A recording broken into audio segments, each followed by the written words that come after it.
Okay, let us keep on going with waves. I want to get through and understand superposition today, as well as talk about traveling waves and wave speed. To recap, we wrote down the wave equation for traveling waves, waves that not only just oscillate in place, but those oscillations travel, like a ripple going across a slinky, a water wave across the water, what have you. Sound waves coming from my voice to the microphone. Those are examples of traveling waves. Some of them are longitudinal waves, like sound, where I'm compressing the air in front of me and there's compressions and rarefactions that move towards the microphone. There's also then transverse waves, where the motion of the medium is perpendicular to the direction the wave is traveling. A slinky I shake up and down, and then the wave goes away from me. For example, the water moves up and down, yet the water wave moves in a perpendicular direction. So this function depends on a couple of variables. There's the usual amplitude. There's a phase as well, which I've stopped writing because I think it's distracting for right now. And it depends on, you can say, what is the wave doing at a given position and in a given moment in time. And how the oscillations can be described in terms of the repetitive motion depends on how frequently we expect things to start repeating in space and how frequently we expect things to start repeating in time. So we saw for the example of a wave moving to the right, that is what the negative sign in that equation represents. That this wave appears to move to the right. You can imagine me at the origin shaking the slinky up and down, and then the ripple that I create by shaking the slinky up and down at the origin moves forward, in this case to the right, traveling to some farther position in the horizontal direction.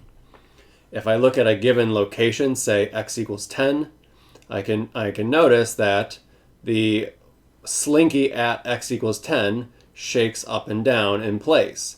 Each location in space undergoes simple harmonic oscillation in time. But there's also repetitive motion that moves out in space as well.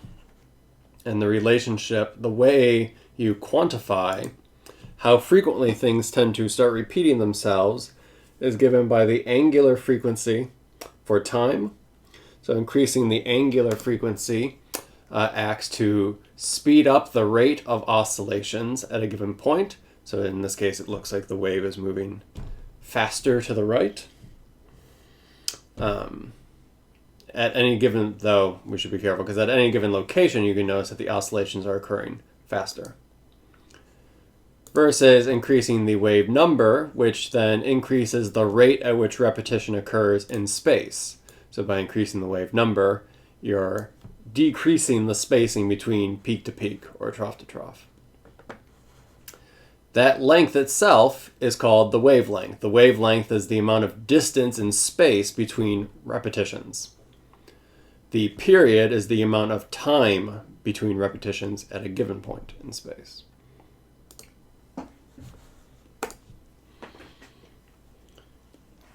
And that's written down here. We ended by putting this together to talk about the speed of the wave. How fast does the ripple actually move in a given direction? Dimensionally, you could think of it as just its velocity must be a distance divided by a time. So in this case, you could think that's the wavelength divided by the period. And it turns out that's exactly the right answer in this case.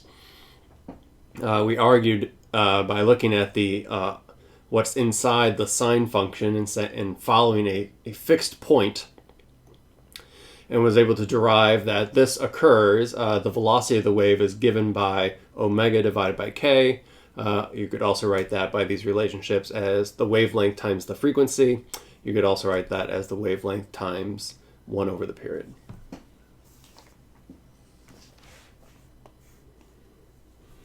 So if I'm thinking of, say, a slinky, a guitar string, my throat oscillating to create sound, what is being set by me? What is being set by physics? What is being set by the medium that the thing is traveling through? So in general, we can think of, I like to think of it this way. So generally omega f t, right? Things going with regards to the angular motion with respect to time. For a traveling wave, that is usually what you are doing. That's set more or less by you. I'm causing my throat to oscillate at a certain frequency in place. That is creating a wave that has the same sort of angular frequency. When I send a ripple down a slinky, I'm the one that shakes the slinky. I'm doing that at some frequency. In that case, it's only about half. I go up and then I come back down to the middle, and I create half a wave that moves. But I'm nonetheless doing it at a given frequency that is being set by me. When you pluck a guitar string, what you're doing is when you pluck it, you cause the thing to oscillate at a given frequency given by you kind of stretching the string and letting it go. You are setting the you are plucking it at a given frequency.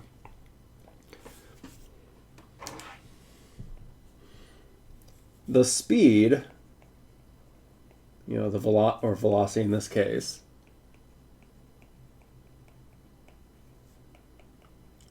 is set by the medium the wave travels through.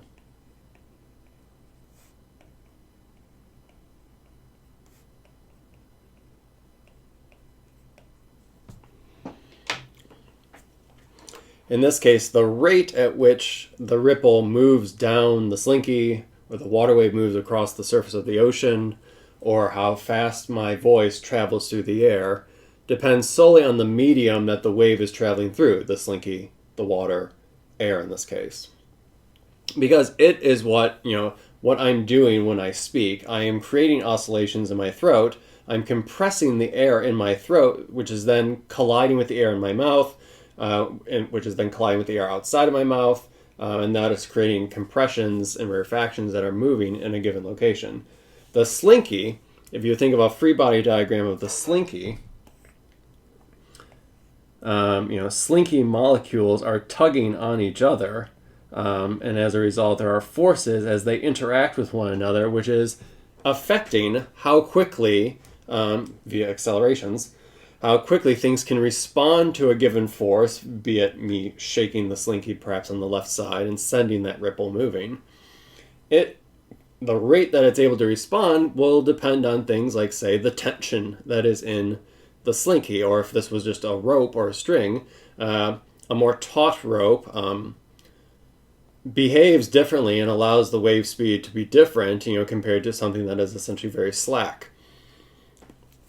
So the medium itself, and in the case of sound, right, it's the interactions of molecules, and then similarly in the sense of how water is interacting with itself. So the velocity is set by the medium, and sometimes you can argue this, again, by dimensional analysis. Your book goes through this, the actual mathematical derivation. But if I take, say, a string, I take a rope, and I stretch it so that it's taut, so there's some tension in the rope. And then if I could pluck the string, and you see it oscillates, turns out it's damped, so the oscillations don't go on forever. But if I pluck this, there are oscillations that occur. I am sending waves down the string, and it turns out they're bouncing back and forth. That'll be the end of this lecture. So if I think, I can do, again, the idea behind dimensional analysis is I can think about what is the physical properties in the system that might matter. There is a tension in the string. Each individual piece of the string is pulling on its neighbors. So when things are moving in certain directions, there's forces involved.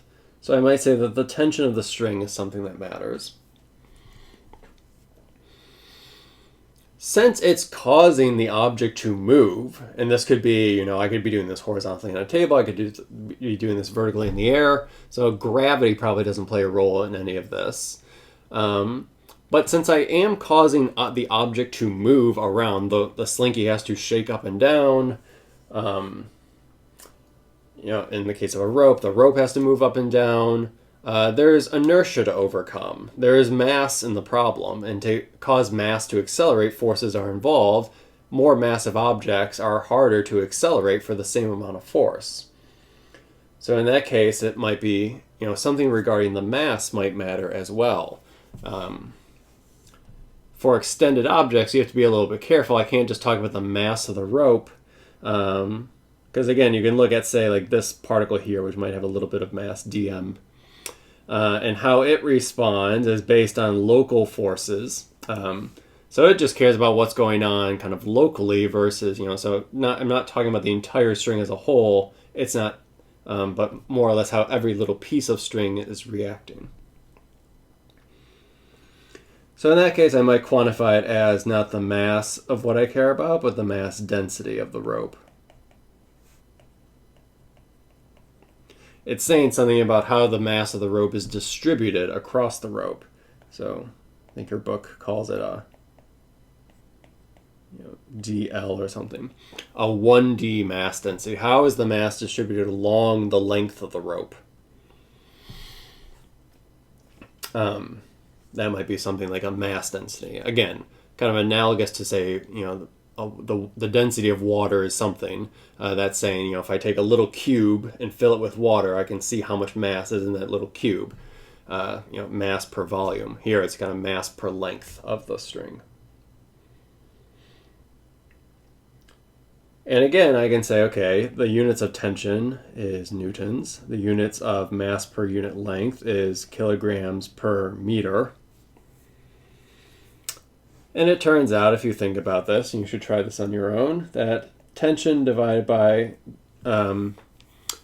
the mass density is the only way you can combine these two variables and get something that has units of speed, or meters per second.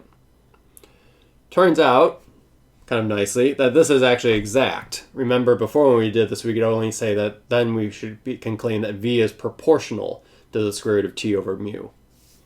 But it turns out in this particular case, it's exact. When you do all the math, you find that that constant in proportionality is just unity. So this is saying, and again, looking at this, that the velocity of the string only depends on the physical properties of the string itself, the fact of how much tension is set up in the string, and then how the mass is distributed in the string. It has nothing to do with the frequency you're shaking the thing at. It has nothing to do with the wavelength of the wave itself. The velocity is entirely set by the medium.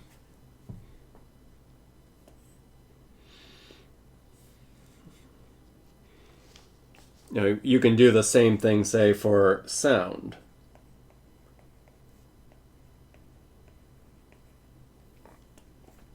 Sound waves, I could think if I have, my mouth and I'm, emitting some sort of sound wave, which I could think as, it's a pressure wave, but I could draw it as kind of these lines could represent, say, the regions of high compression.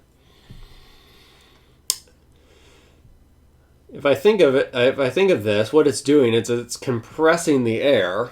So I might imagine that there's something to go on with how the air is responding to being compressed, and something about the medium itself. So I could first say, okay, it's likely going to depend on the density of air, the mass volume density. How is the air distributed in the room that I'm speaking or whatnot? So that has units of kilograms per meter cubed. And then given that I'm compressing the air and then the air kind of pushes itself back out and it kind of goes through this, that to me sounds very analogous like a pressure. And it's dealing with something about how the gas is responding to pressure that's being exerted on it. And we've not done pressure, and we'll do a little bit of pressure in thermodynamics. But you can think of pressure can be defined as the force over an area. So I'm creating a force on the air that's kind of directly in front of my mouth, which is compressing that whole region a little bit, and then that is kind of spreading out as it moves forward. the force is kind of distributed over an area, and then that entire region is moving. Pressure is more useful because very rarely are forces ever applied at literally a point. Forces are typically applied, over some region. I push on a box. I'm really, what I'm doing is I'm exerting a pressure over the area of my hand, and that's what's pushing the box forward. The force is being distributed, over my hand as I push the box, not literally a point on the box. So the units of this is force per area, so newtons per meter squared. So we call that the Pascal. But we'll see that in thermodynamics. And if this were like a fluids class or a thermo class, we could go through the derivation. And there's, again, only one way I can combine these two such that it has units of velocity. The true answer is that the speed of sound, which is often given its own, the sound speed is given its own, why am I blanking, letter? Sound speed. Traditionally, I'm used to it being C sub S for speed of sound, and then C sub L for speed of light, which turns out it's right, the way to think of it is that there's only one way I can arrange these, and it turns out to be the square root of kind of how the pressure is changing divided by the mass volume density of the air. This is actually an approximation of the true answer, which the true answer is that it's dP by d rho, if you are interested. We don't need to know that, but if you're curious.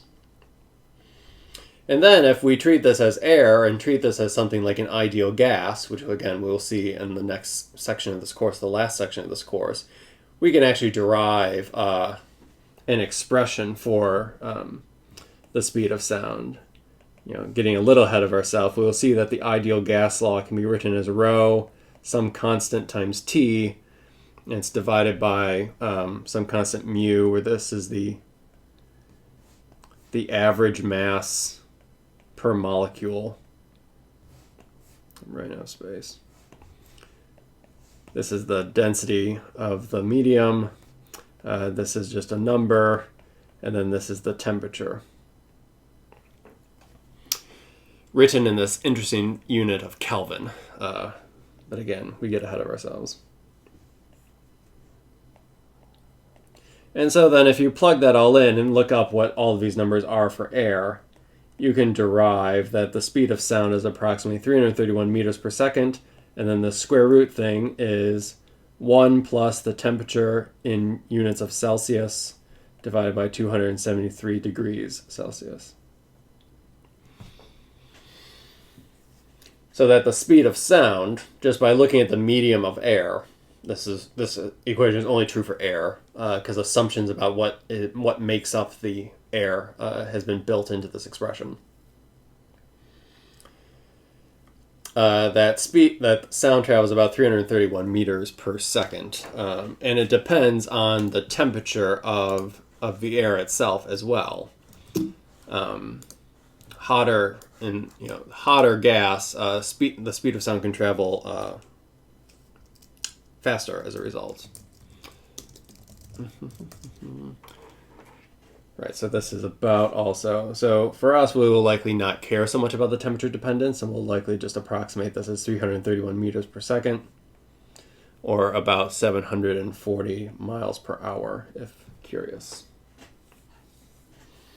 But again, depends only on the medium.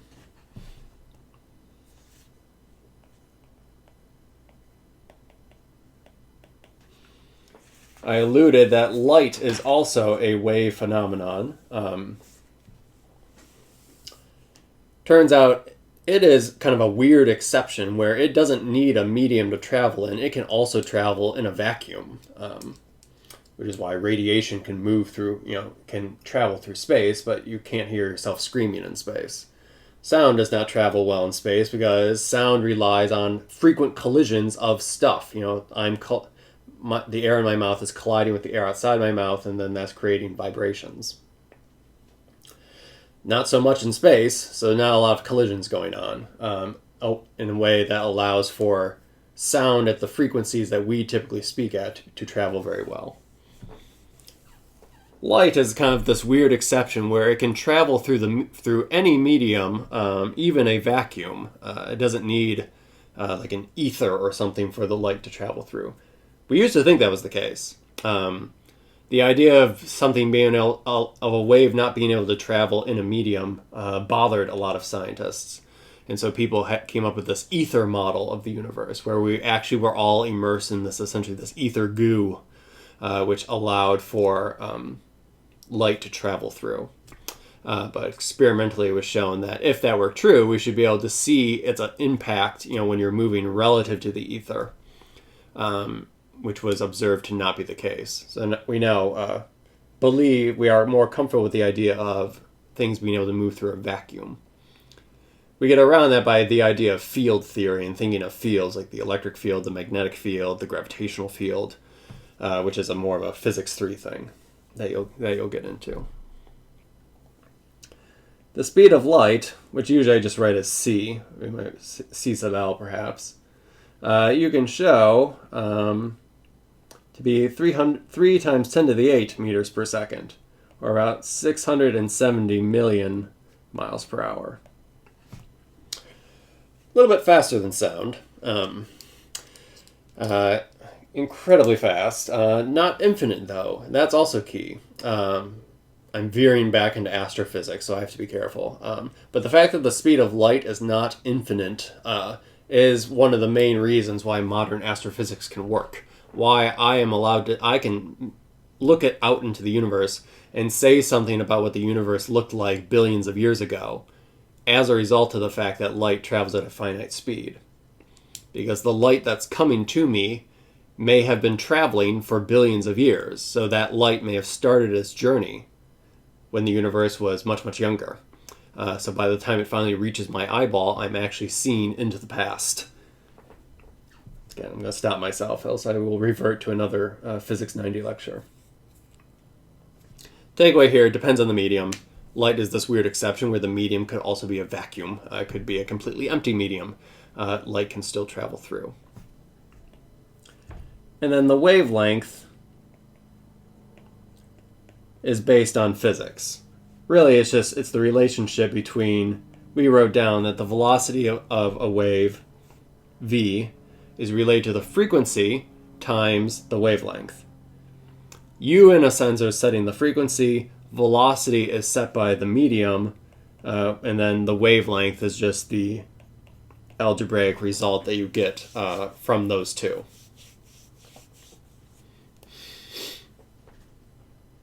So it's kind of just connected through, in a way, mathematics, but really it's set by the physics expressions we derived last time. All right, let's do a couple examples of this.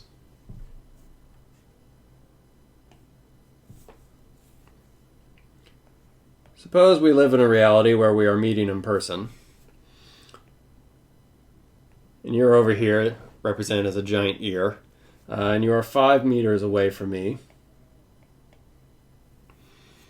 We're in a room, a comfortable room of normal temperature, and I am screaming physics towards you. How long does it take for you to hear me scream physics?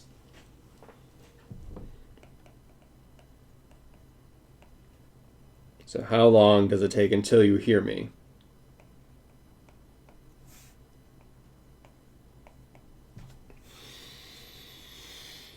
Well, in this case, I would say we've identified that I'm speaking, so there is sound waves that are traveling. So sound is a traveling wave that moves from my lips to your ears. I'm not very good at drawing lips and ears. Apologies. Good at eyes, but not the other body parts. So in this case, a sound wave is moving across, and it's moving at a given speed that's set by the air between me and you. So we can say that the wave is moving at some constant velocity of the speed of sound, or at about 331 meters per second. It travels a distance of 5 meters to get to your ear. And the question is, how long does that take? Well, this is a chapter 2 problem. You're moving at a constant velocity. You're traveling a certain distance. How much time does that take? There's no acceleration, so the kinematics equation is just that d equals the speed of sound times delta t. In which case, then delta t is just 0.015 seconds.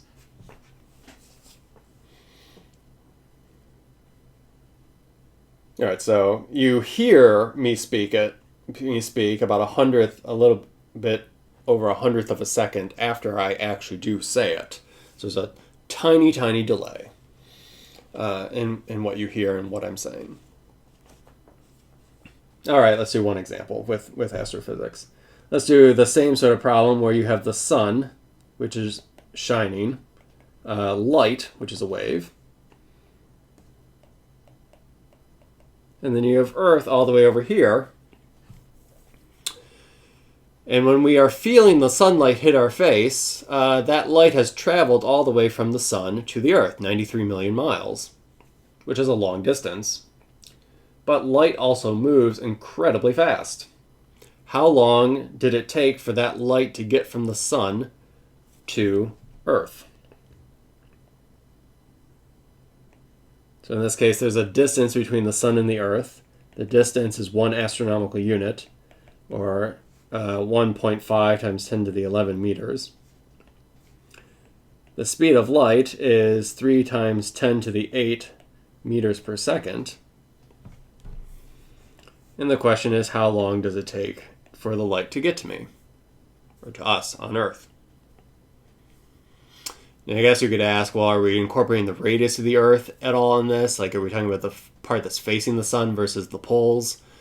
Since the radius of the Earth is so much smaller than the distance between the Earth and the sun, I'm ignoring that for right now. You could estimate. That would be a good estimation. You could calculate how much longer it takes light to get to, say, the North Pole, the top and the bottom, versus, say, somewhere at the equator.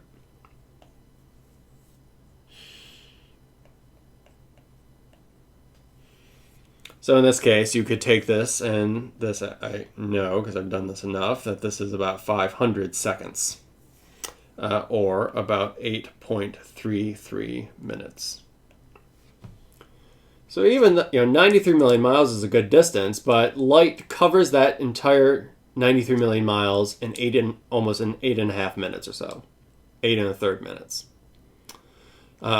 Even at those incredible speeds of light, 670 million miles per hour, it still takes 8 minutes for the sun's light to get to us. The common question then is asked: suppose the sun were to switch off like a light switch. When would we on Earth realize that something has gone wrong? And the answer would be 8.33 minutes later. The sun would turn off, but there would already be all that light that's already traveling towards the Earth. So all of that light would continue moving as a wave towards the Earth. And then only 8.33 minutes later would we notice that the sun has gone dark.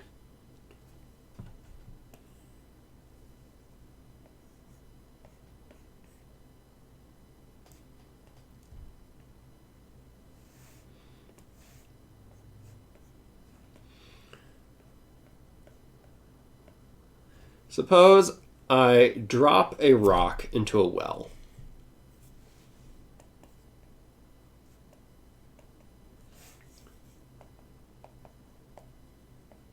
I drop it from rest. I drop it right at the top of the well.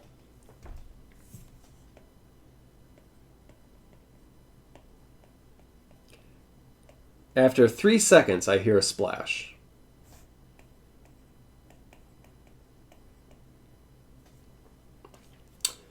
How deep is the well?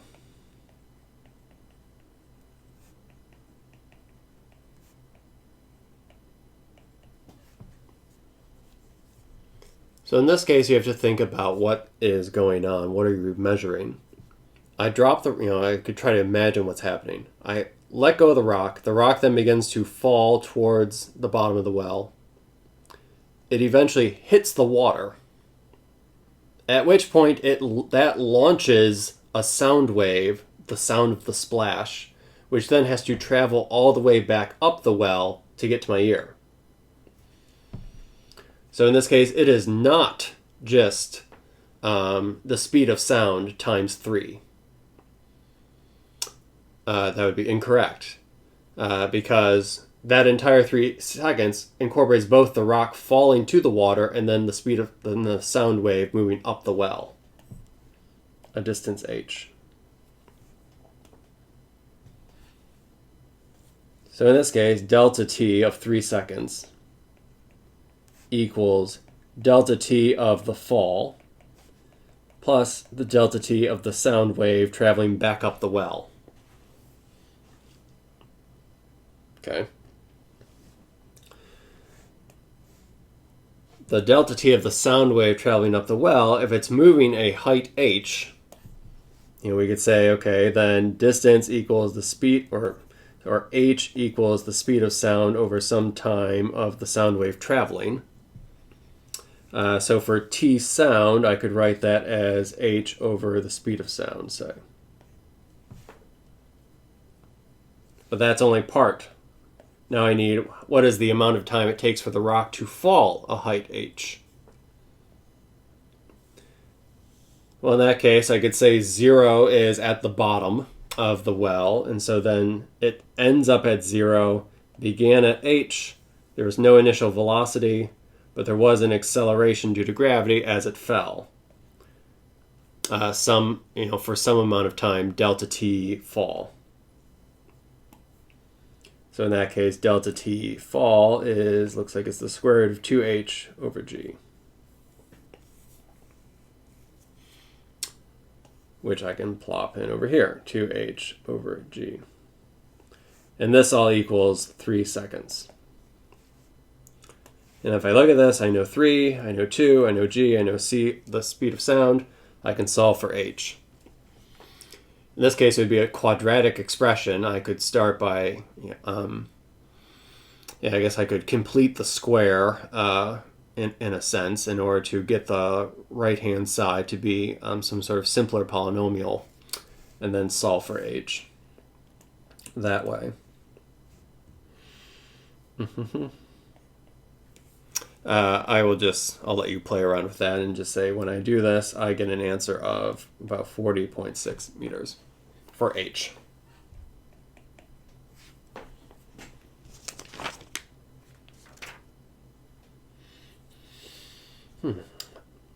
So yeah, for traveling waves, what I'm really interested in is just being able to identify, and I could give also problems, like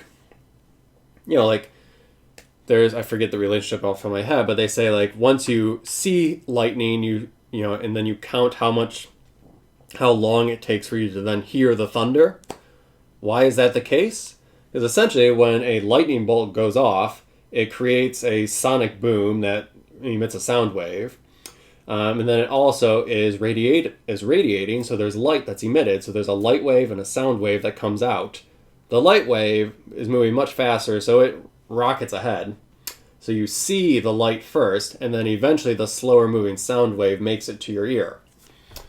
So they start at the same place, but then one is moving at a different rate than the other.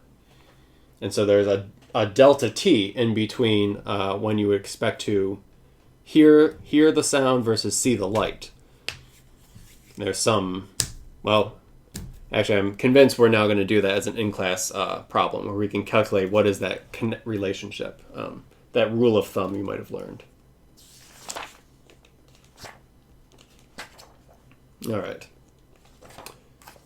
Your book goes through talking about the power or the energy that is transferred in a wave.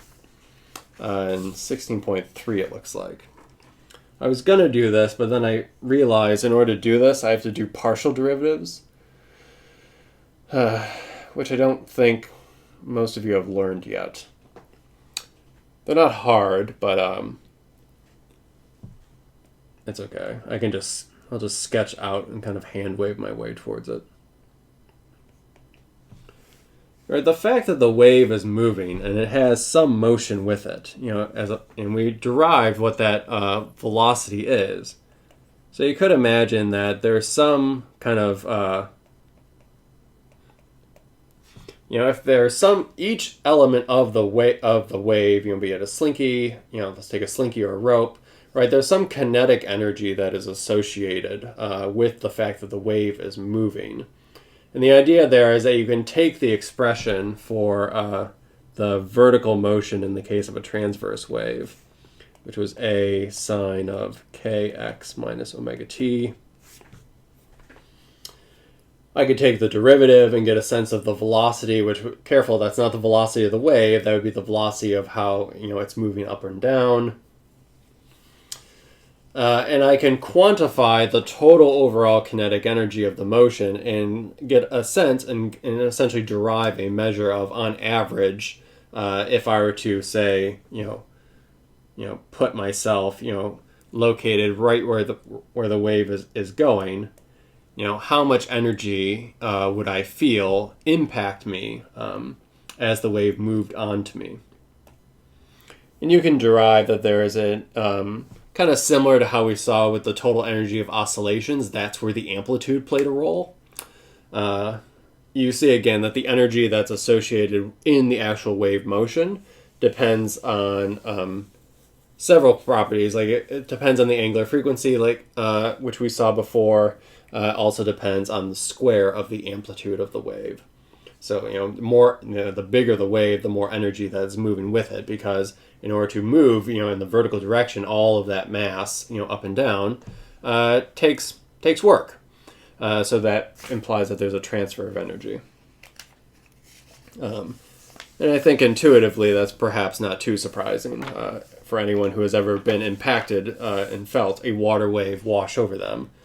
You can agree that you can definitely feel it.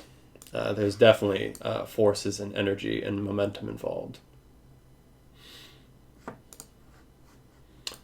Okay. Making sure I have what I'm looking for. Yes.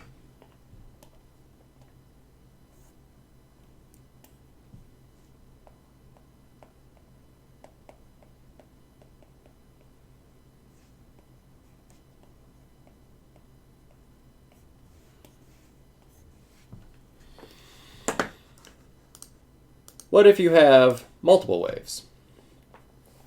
Two waves. Two people are speaking at once. What happens when the sound wave of one person's mouth collides with the wave of the other person that's speaking? What happens if I and a friend are holding a slinky and we both shake the slinky at the same time so that two ripples start to move towards one another? What happens when those ripples overlap? So, this can be understood by the principle of superposition. So you're asking what happens when the waves superimpose or overlap on top of one another. And it turns out not much, actually.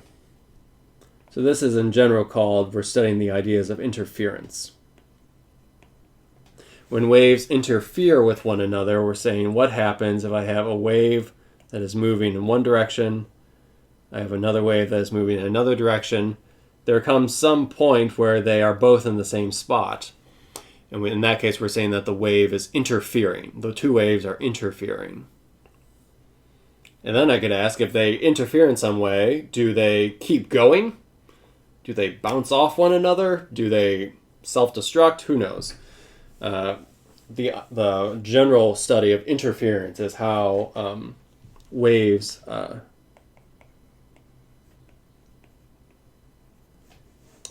interact.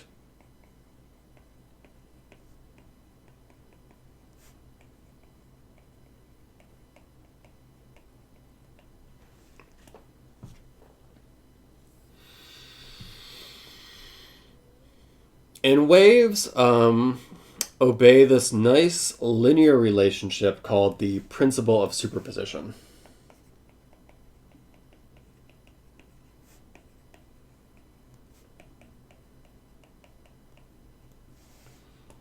It is a property that's obeyed for particular kinds of systems.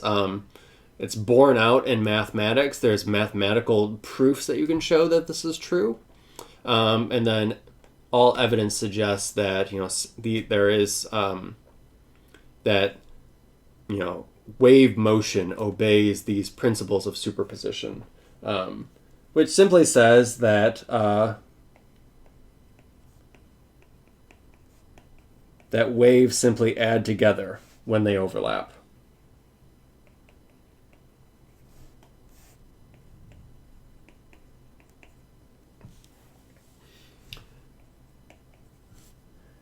Without actually changing each other in the process.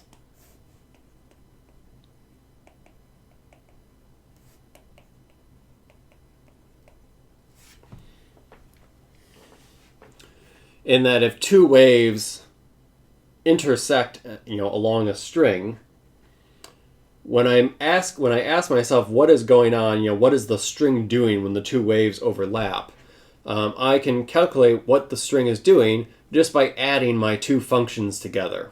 I can just add up the two sine trigonometric functions together, and that will tell me at every position what is going on as a function of time. And the waves themselves do not actually do anything to one another, but their net result is what I observe. So the net or observed result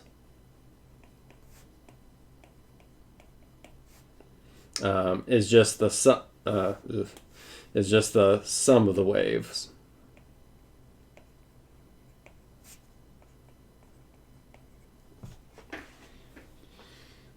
So if there were two waves, say I had, wave 1, which had some amplitude, sine, had k1x minus omega 1 t. And then I had another wave that maybe was moving in the opposite direction. So maybe it was sine k2x plus omega 2 t. So this is a wave that's moving this direction. This is a wave that's moving possibly in that direction. When they overlap, the overlapping wave is just the sum of the two. So it'd be k1x minus omega 1t plus a2 sine k2x plus omega 2t. At a given location, I would just add up what's going on.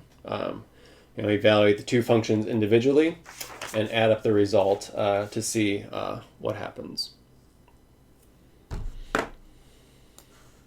This can result in interesting kinds of interference patterns that arise when different waves tend to be in phase and out of phase with one another.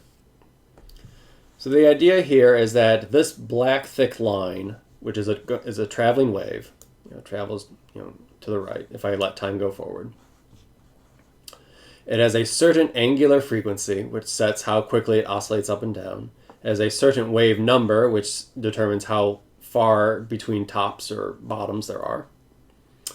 And there are phases as well, but I'm not worrying about phases in there because that's just a shift. The idea is that I have the possibility to put a second or a third wave additionally on this plot.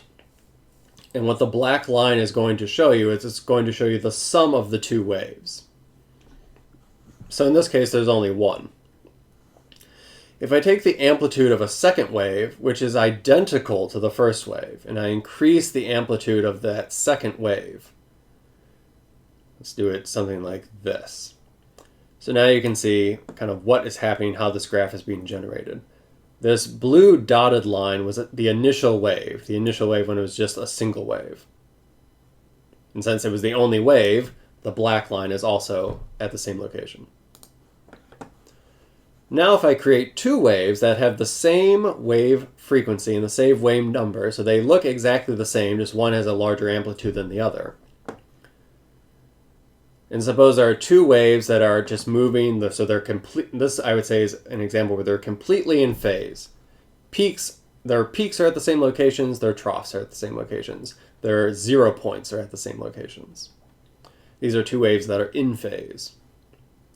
The superposition of the waves is just the sum of the two. So at x equals 8, I take the value of this peak and the value of this peak, add them together. That gets me the resulting wave at that position. At x equals 4, I take this height, then I take also the height of the blue wave, I add them together, in this case they're negative, so then the location of the sum is located down here. And since they have the same angular frequency and wave number, they are moving with the same wave speed. And so what we would observe if this were, say, a slinky, or what we would hear if this were sound, is that we would hear hear or see a single wave, which is given by the black line, the thick black line. And in this case, we could very easily describe it by its own kind of sinusoidal function.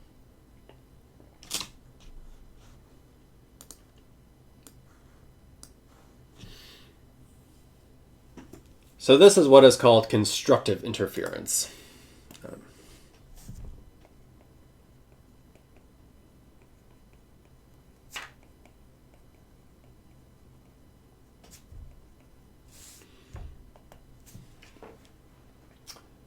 Constructive interference, right? The idea here is that the waves are adding together to create a larger, larger peaks or deeper troughs.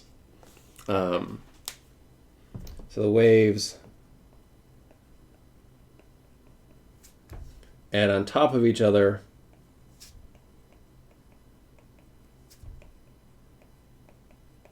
to create a larger overall amplitude.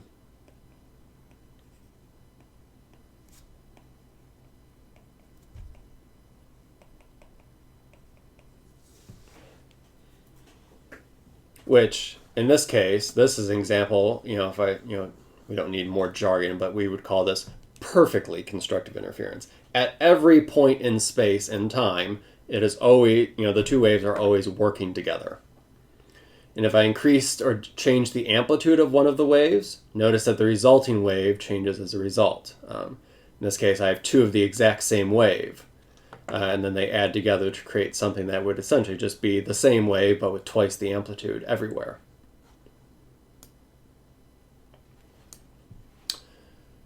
Now I'm going to adjust the phase of the second wave. So the gold wave, I'm going to shift to the left and to the right. So by just shifting the phase of the gold wave, the gold and the blue curves are always going to be just sinusoids. But in this case, look at what's going on. Maybe if I do it something like right here. So in this case, the resulting wave, what we see is not a nice clean sum of the two, because there are cases where the waves are kind of working together constructively, but there are also cases where they're working against each other, which, unsurprisingly, is called destructive interference.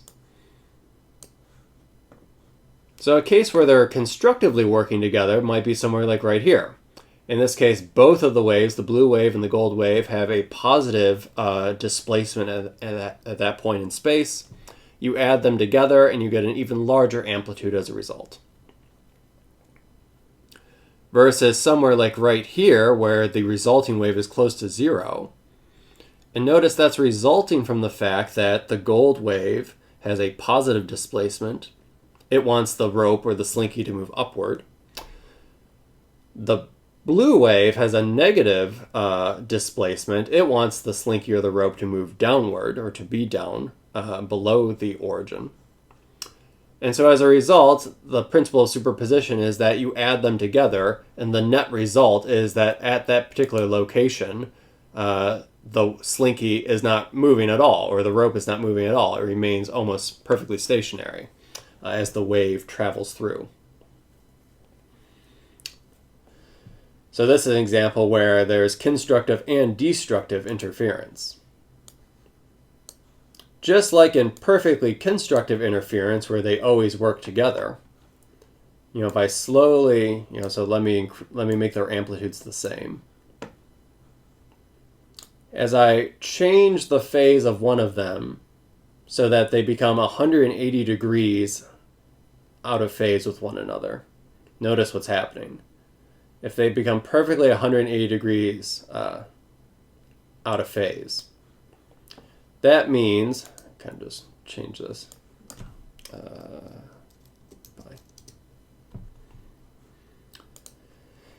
In this case, wherever the gold curve is at peak amplitude, that's exactly where the other curve is at, that's minimum location.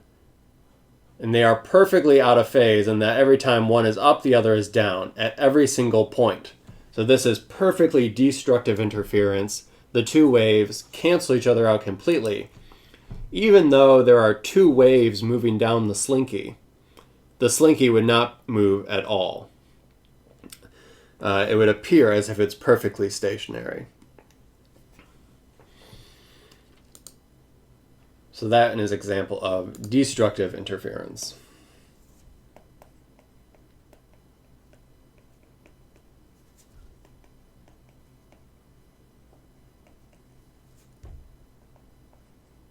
Where the waves end up are partially or fully canceling each other out.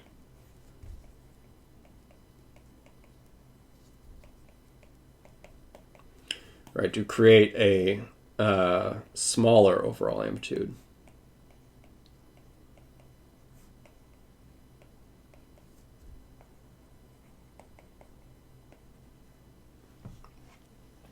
Overall.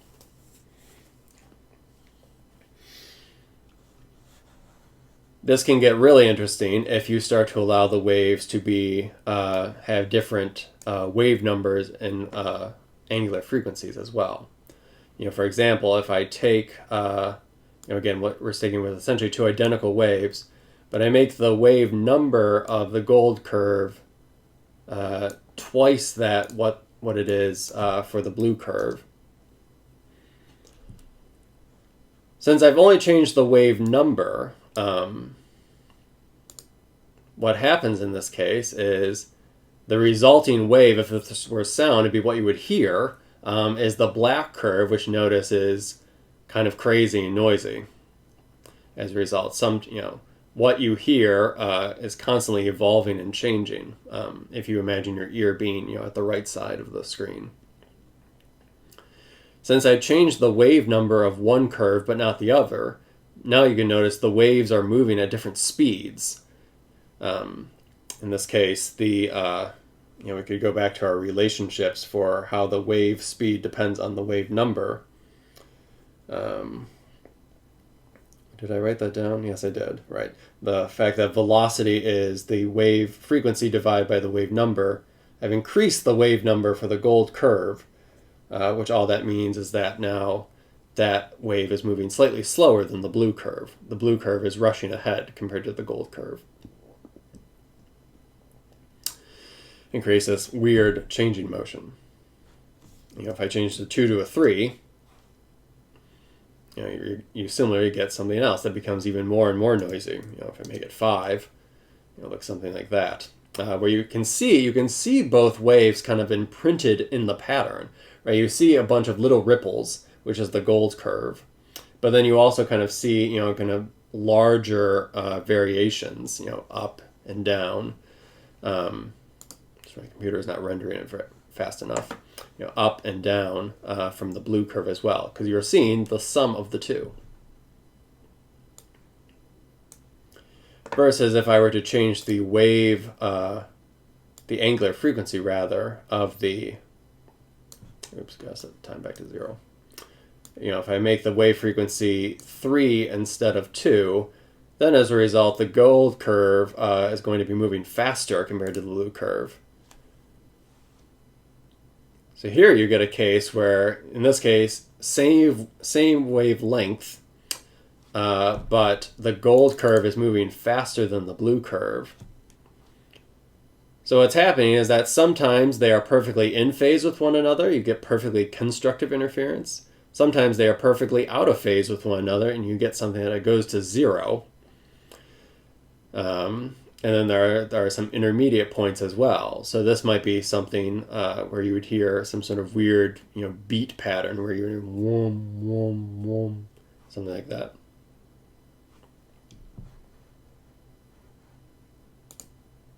And then, of course, I could allow one wave to move in the opposite direction, but at the same speed.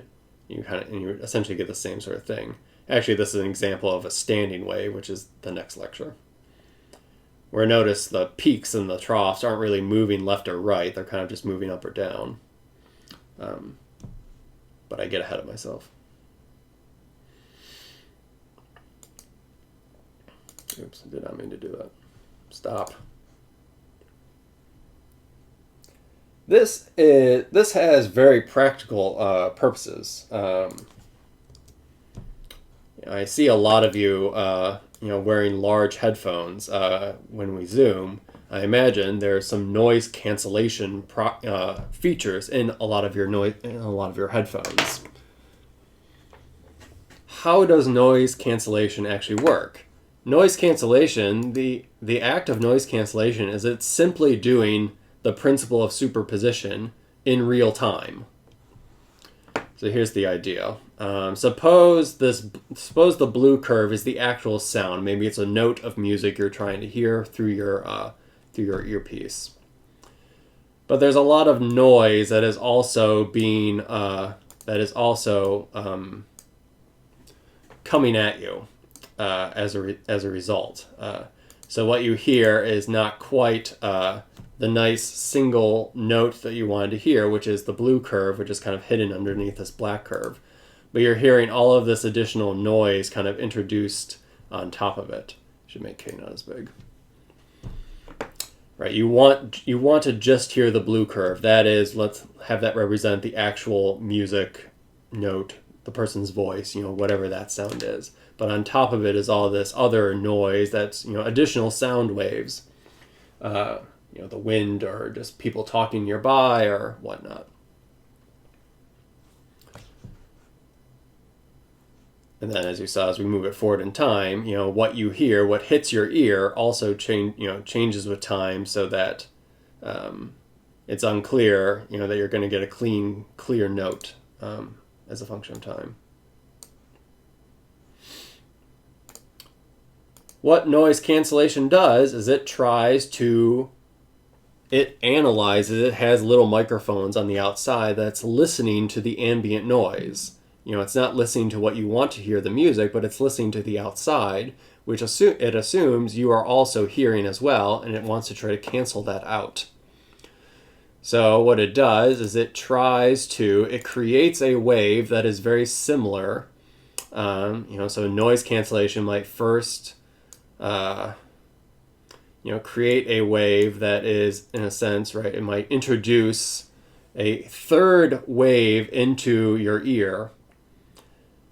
But what it does is it does it in a way such that it tries to listen to the ambient noise around you and say, okay, I'm hearing it at a given amplitude. So it tries to match the amplitude of the given sound. And then it tries to also match the frequency and wave number of the given sound, and then adjusts itself so that it is perfectly out of phase with the ambient noise. And so what ends up happening, and in this case it's not perfect, but notice the noise cancellation of green is trying to match and perfectly align itself out of phase with the noise, which is the gold. So as a result, what you end up hearing in your ear is just the pure original note, which is now hidden underneath the black curve.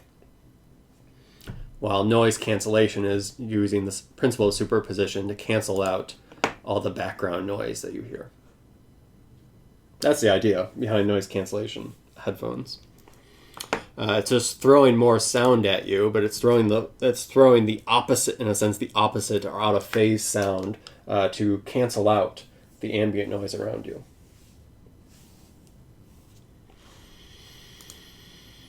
I was going to do reflections of waves. I think I could hold off on that, because that ties into standing waves. And the other lecture was a little long, so I'll end this one early. All right, sounds good. So traveling waves, what things are that's set by the medium, set by the person, set by physics. We understand that now, and the idea of superposition. The idea of what superposition means, and we'll use the in-class handouts to work through a little bit more. To think quantitatively about what superposition means if you want to write this down quantitatively. To be out of phase means that whenever one wave is at a peak, the other one's at a trough. So you could think mathematically about what is if you look at what's inside the sine function, the kx minus omega t. Then you have a second wave that has a different kx minus omega t. At the same x and t, what needs to be the relation between the two so that they cancel out or work together. Alrighty.